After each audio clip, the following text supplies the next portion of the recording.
जय हिंद। नमस्कार साथियों, कैसे हैं आप सभी लोग। उम्मीद करते हैं कि आप सभी लोग अच्छे होंगे और आप सभी लोग की तैयारी जो है साथियों बिल्कुल ही अच्छी तरीके से चल रही होगी।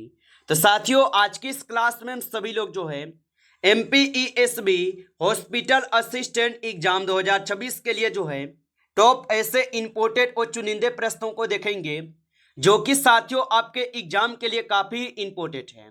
और जिन भी साथियों का पेपर अभी नहीं हुआ है और जिन भी साथियों का पेपर अभी 5, 6, 7 और 8 जुलाई को होने वाले हैं उनके लिए क्लास जो साथियों रामबाण क्लास साबित होंगे। क्योंकि साथियों पिछले जितने भी शिफ्टों में आपके एग्जाम हुए हैं और उन शिफ्टों में साथियों जिस टॉपिक से क्वेश्चन आपके पूछे जा रहे हैं, आज की इस क्लास में हम सभी लोग उन्हीं टॉपिक से क्वेश्चन को करेंगे। तो आप सभी लोग इस क्लास को बिल्कुल अच्छी तरीके से लास्ट तक देखिएगा। तो चलिए क्लास को स्टार्ट करते हैं और देखिएगा कि प्रश्न जो है क्या पूछा गया। प्रश्न यहाँ पे पूछा है कि सत्य में जयते जो ये किस उपनिषद से लिया गया है। चलिए लगाइएगा, ये सभी के सभी क्वेश्चन काफी इंपोर्टेंट और चुनिंदे क्वेश्चन है और यहाँ से क्वेश्चन साथियों 100% आपके एग्जाम में पूछे जाएंगे। और बताइए कि सत्य में जयते किस उपनिषद से लिया गया है। तो ये लिए गए हैं आपके मुंडक उपनिषद से। ऑप्शन यहाँ पे सी सही जवाब है। चलिए अगला प्रश्न यहाँ पे देखिएगा और प्रश्न पूछा है कि भारत छोड़ो आंदोलन जो है ये कब शुरू हुआ था। तो याद रखेंगे कि भारत छोड़ो आंदोलन जो है ये शुरू कब हुआ था। तो ये शुरू हुए थे 1942 में। ऑप्शन यहाँ पे सी सही जवाब है। चलिए अगला प्रश्न यहाँ पे देखिएगा कि भारतीय संविधान कब जो है लागू हुआ। चलिए बताइएगा आप यहाँ पे। तो भारतीय संविधान जो है ये कब लागू हुआ। तो भारतीय संविधान जो है ये 26 जनवरी 1950 को लागू होता है। ऑप्शन यहाँ पे 20 सही जवाब है। चलिए अगला प्रश्न यहाँ पे देखेंगे, मानव शरीर की सबसे बड़ी ग्रंथि जो है कौन सी है। चलिए बताइएगा आप यहाँ पे। तो मानव शरीर की सबसे बड़ी ग्रंथि जो है यहाँ पे आपके यकृत हो जाएगा। ऑप्शन बी को आप यहाँ पे सही जवाब कीजिएगा। चलिए अगला क्वेश्चन यहाँ पे देखिएगा कि सिंधु घाटी सभ्यता का प्रमुख बंदरगाह जो है कौन था। चलिए आंसर लगाइएगा आप यहाँ पे कि सिंधु घाटी सभ्यता का प्रमुख बंदरगाह कौन था। तो सिंधु घाटी सभ्यता का प्रमुख बंदरगाह लोथल होगा। ऑप्शन सी को आप यहाँ पे सही जवाब कीजिएगा, लोथल हो जाएंगे। चलिए अगला क्वेश्चन यहाँ पे देखिएगा। क्वेश्चन है कि जय जवान और जय किसान का नारा जो है यह किसने दिया है। चलिए आंसर लगाइएगा।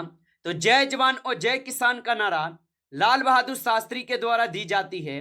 ऑप्शन यहाँ पे सही जवाब है, याद रखिएगा। चलिए अगला क्वेश्चन यहाँ पे देखेंगे 7th नंबर। क्वेश्चन आपसे पूछे गए कि कमल का पर्यायवाची है। चलिए बताइएगा आप यहाँ पे। तो कमल का पर्यायवाची जो है यहाँ पे सरोज होता है। ऑप्शन ए कीजिएगा आप, सही जवाब सरोज हो जाएंगे। चलिए अगला क्वेश्चन यहाँ पे देखिएगा और यहाँ पे क्वेश्चन है कि भारतीय रिजर्व बैंक का राष्ट्रीयकरण जो है कब हुआ है। तो याद रखेंगे कि भारतीय रिजर्व बैंक का राष्ट्रीयकरण कब हुआ। तो भारतीय रिजर्व बैंक का जो राष्ट्रीयकरण होता है इनका राष्ट्रीयकरण होता है 1949 में। ऑप्शन यहाँ पे सी सही जवाब है, 1949 में होता है, याद रखेंगे। चलिए अगला क्वेश्चन यहाँ पे देखिएगा। क्वेश्चन आपसे पूछे गए हैं कि डिस्कवरी ऑफ इंडिया के लेखक जो है कौन है। चलिए बताइएगा आप यहाँ पे। और आप अभी तक इस क्लास को लाइक नहीं किए साथियों तो एक बार क्लास को आप लाइक कर लीजिए। नए हैं आप इस चैनल पे तो चैनल को भी सब्सक्राइब करके ऑल नोटिफिकेशन को भी ऑल पे दबा के जुड़ जाइएगा। और बताएंगे कि डिस्कवरी ऑफ इंडिया के लेखक जो है कौन है। तो डिस्कवरी ऑफ इंडिया के लेखक जो है नेहरू जी हो जाएंगे। ऑप्शन यहाँ पे बी जो है सही जवाब है। चलिए अगला क्वेश्चन यहाँ पे देखिएगा और यहाँ पे क्वेश्चन आपसे पूछे गए हैं भारतीय संविधान की प्रस्तावना में समाजवादी शब्द किस संशोधन से जोड़ा गया है। तो भारतीय संविधान की प्रस्तावना में समाजवादी शब्द किस संशोधन द्वारा जोड़े गए। तो ये जोड़े गए हैं 42वां संविधान संशोधन द्वारा। ऑप्शन यहाँ पे 20 सही जवाब है। चलिए अगला प्रश्न यहाँ पे देखिएगा कि आरबीआई का जो मुख्यालय है ये कहाँ है। चलिए बताइएगा आप यहाँ पे। तो आरबीआई का जो मुख्यालय है ये कहाँ पे होगा। तो आरबीआई का मुख्यालय हो जाएंगे मुंबई में। ऑप्शन यहाँ पे बी कीजिएगा इस क्वेश्चन का सही जवाब, मुंबई में हो जाएंगे। चलिए अगला प्रश्न यहाँ पे देखेंगे कि भारत में कुल कितने मौलिक अधिकार हैं। चलिए बताइएगा आप यहाँ पे। तो भारत में कुल कितने मौलिक अधिकार होगा।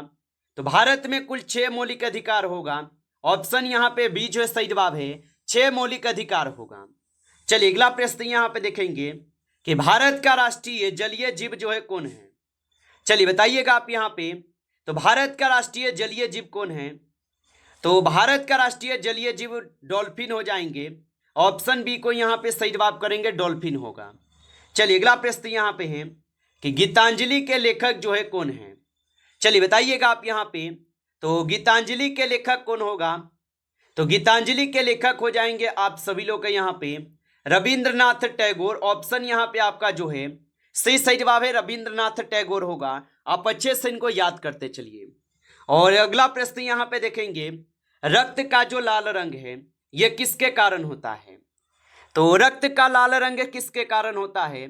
तो रक्त का लाल रंग होते हैं हीमोग्लोबिन के कारण। ऑप्शन यहाँ पे बी सही जवाब है, हीमोग्लोबिन के कारण।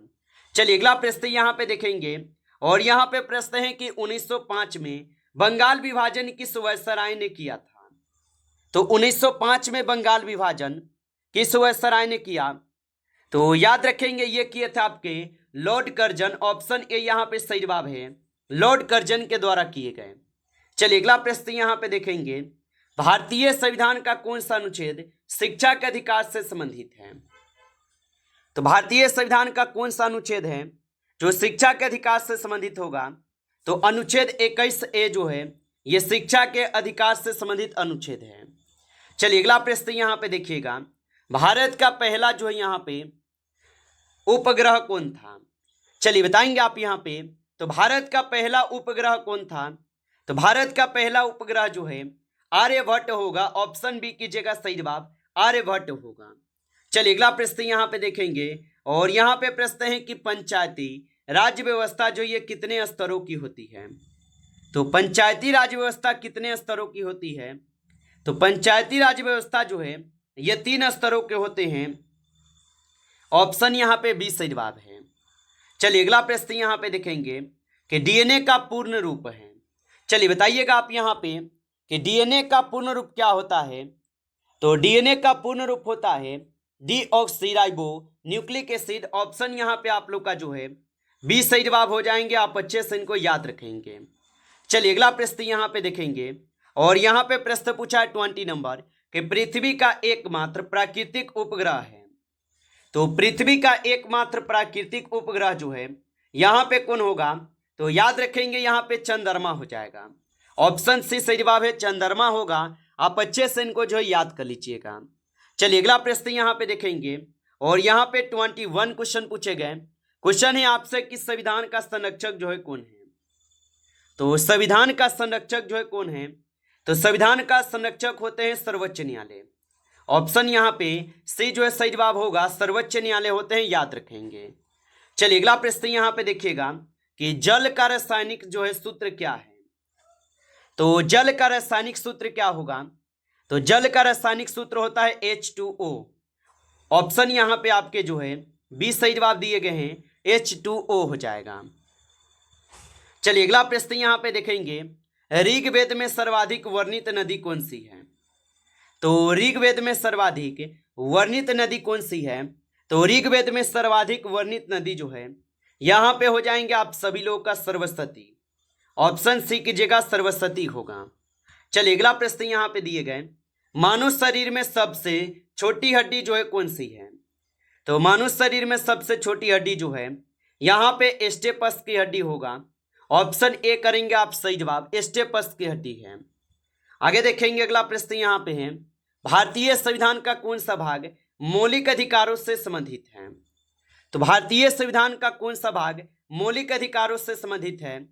तो भारतीय संविधान का भाग 3 जो है ये मौलिक अधिकार से संबंधित भाग है। ऑप्शन यहाँ पे बी कीजिएगा इस क्वेश्चन का सही जवाब।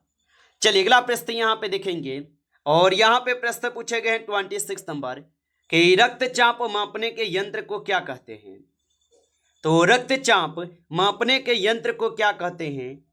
तो रक्तचाप मापने के यंत्र को जो है यहाँ पे कहे जाते हैं स्पिग्मोमेनोमीटर। ऑप्शन यहाँ पे सी जो है सही जवाब है, याद रखेंगे। चलिए अगला प्रश्न यहाँ पे देखिएगा, और यहाँ पे प्रश्न पूछा है कि भारत का प्रथम गवर्नर जनरल कौन था। तो भारत का प्रथम गवर्नर जनरल कौन था। तो भारत का प्रथम गवर्नर जनरल जो है यहां पे आपके वारेन हेस्टिंगस होगा, ऑप्शन सी कीजिएगा, वारेन हेस्टिंगस होगा। चलिए अगला प्रश्न यहां पे देखेंगे, और यहां पे प्रश्न यहां पे है कि इसरो का मुख्यालय जो है कहां है। तो याद रखेंगे कि इसरो का जो मुख्यालय होगा यह कहां पर है, तो इसरो का मुख्यालय बेंगलुरु में है। ऑप्शन यहां पे बी जो सही जवाब है बेंगलुरु में होगा। चलिए अगला प्रश्न यहां पे देखेंगे कि इलाहाबाद स्तंभ लेख किस शासक से संबंधित है। तो इलाहाबाद स्तंभ लेख जो है ये किस शासक से संबंधित है, तो इलाहाबाद स्तंभ लेख जो है ये समुद्रगुप्त से संबंधित है। ऑप्शन यहाँ पे बी जो है सही जवाब है समुद्रगुप्त से। चलिए अगला प्रश्न यहाँ पे देखेंगे, और यहाँ पे प्रश्न है भारत में सहायक संधि प्रणाली किसने जो है प्रारंभ की है। तो भारत में सहायक संधि प्रणाली किसने प्रारंभ की, तो भारत में सहायक संधि प्रणाली को जो है लागू किए थे आपके लॉर्ड वेलेस्ली। ऑप्शन यहाँ पे बी जो है सही जवाब है लॉर्ड वेलेस्ली। चलिए अगला प्रश्न यहाँ पे देखेंगे कि निशाचर का सही जो है विलोम शब्द है। तो निशाचर का जो सही विलोम शब्द है यह आपके दिवाचर हो जाएगा। ऑप्शन ए सही जवाब है दिवाचर होगा। आप अच्छे से इनको याद रखेंगे। चलिए अगला प्रश्न यहाँ पे देखेंगे, और प्रश्न पूछा है कि राज्यसभा के सदस्यों का जो कार्यकाल है ये कितने वर्षों का होता है। तो राज्यसभा के सदस्यों का कार्यकाल कितने वर्षों का होता है, तो राज्यसभा के सदस्यों का कार्यकाल होते हैं 6 वर्ष का। ऑप्शन यहाँ पे सी सही जवाब है 6 वर्षों का। चलिए अगला प्रश्न यहाँ पे देखेंगे कि रामचरितमानस जो ये किस भाषा में लिखी गई है।